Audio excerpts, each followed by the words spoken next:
Hey everybody, and welcome back to another Creature Hunt review. Today, coming to you with a Godzilla figure, which is awesome as always, and I got a very special one here today, which is one I have never done before, obviously.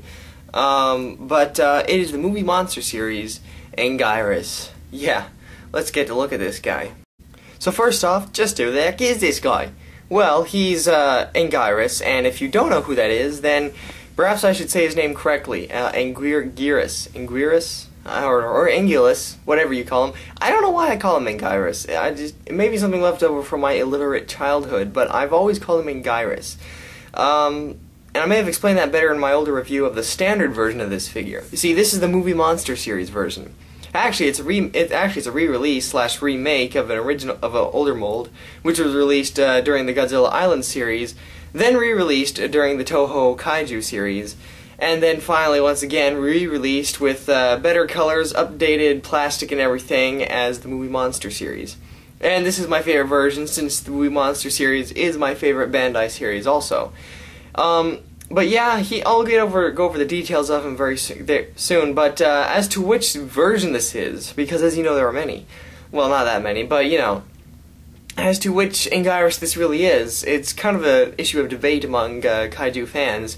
It could be either the 68 version, which I think could, you know, I don't know about that, but it could be the 68 suit, but it doesn't really look like it to me. It actually looks more like the 72 suit, which appeared in Godzilla vs. Gigan.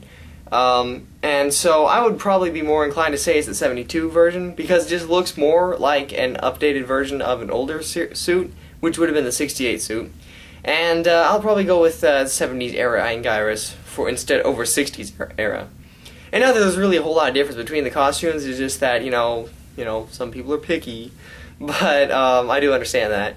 But yeah, so I'm going to say 72 Anguirus / 74, 70s era.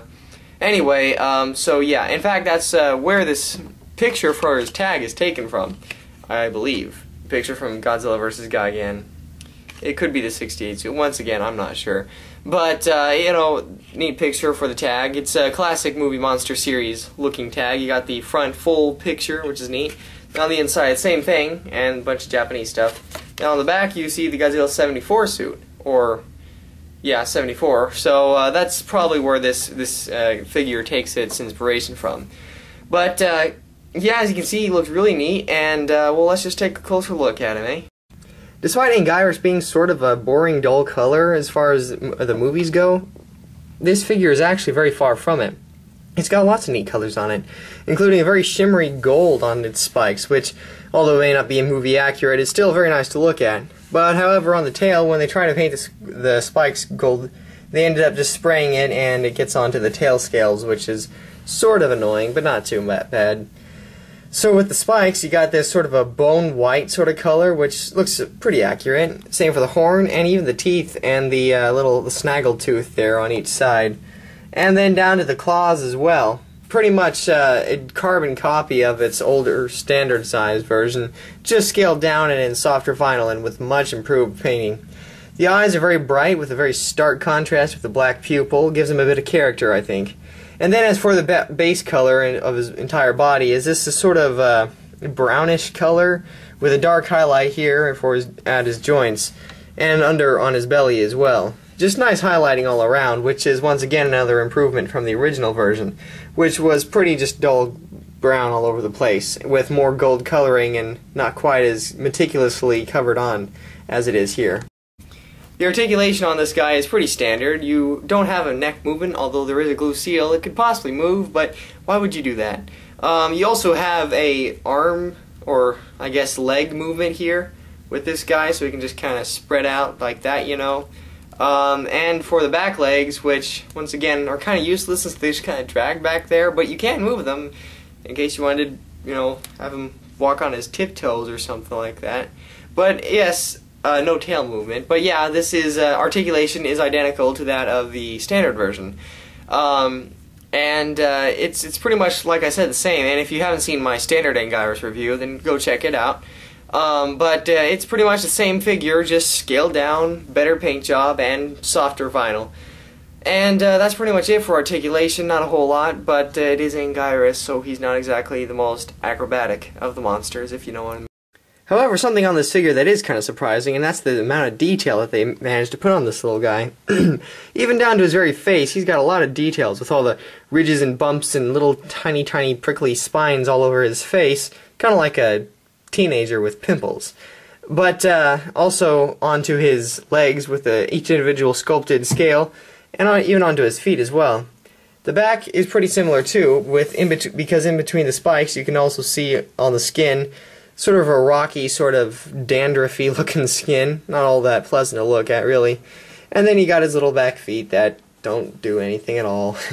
But yeah, the detail on this guy is actually pretty well done, and it's a nice surprise. It also seems to just go better than the older versions of this very figure, even the standard version as well. This is just a big update on the old looks.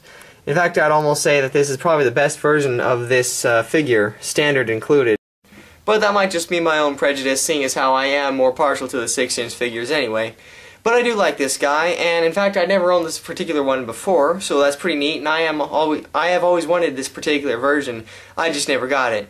The Toho Kaiju version I did have, though, unfortunately broke because it was made out of harder vinyl, and its spikes were also very stiff, because as you can see you can kind of bend them. I still wouldn't do it because I'm just kind of afraid of that, but you can kind of bend them a little bit. But on the Toho Kaiju versions and the older ones, much like the standard version, they're made out of a harder plastic, and if you did anything wrong with it, it'd probably snap off, which is another update of the Movie Monster series. They were all made out of softer vinyl as opposed to harder plastic. And that's a big plus for me, because even as a kid I was, even though very careful with my stuff, which is why I had most of them, the particular Anguirus I had, I just couldn't let alone. Because Anguirus is one of my most favorite monsters in the world. And I can't say why that is either, it's just I kind of feel sorry for the guy. And finally, for size comparison and scaling, well, I don't have Godzilla 74 here yet, but I do have Godzilla 68, who was in a movie with this guy. And as you can see, the scaling does look a little odd, because Anguirus looks kind of huge compared to Godzilla here. And although he is kind of big compared to Godzilla, if you notice in the movies, he just still seems a little out of scale to me. It seems like he'd go better with a standard size figure instead of a 6-inch figure. And I've always thought that about this particular mold, which has always confused me, but he does look alright, I think. Same deal with Gigan. They do look a little bit out of sync, but I don't know. It does look a little better, I think, to me. But for some reason, with it up next to a standard-sized Godzilla, such as Godzilla 04 right here, I don't know. He does seem a bit dwarfed, but somehow it seems right. I don't know. But that's just my own personal thoughts on that. So that's pretty much all there is to say about Movie Monster series Anguirus. As far as being able to find it very well, for me this was sort of a hard figure to find, and I only did find it until after the tornado, which I guess is lucky. But I do say that this is definitely worth your buy, especially if you're into 6-inch figures. But I think also if you want just a good Anguirus figure, this is probably one of the best you can get of this era. And yeah, I'd say go out and get him right now. He's on Clawmark Toys, which is where I got this from, but I'm sure you can also find it from eBay, or if you're going to G-Fest. But anyway, I would say go get this guy, because he's pretty awesome. One of the better Movie Monster series figures out there, hands down. But anyway, that's it for now, and until next time, I'm Creature Hunt Guy, this is Anguirus, and I'll see you guys later.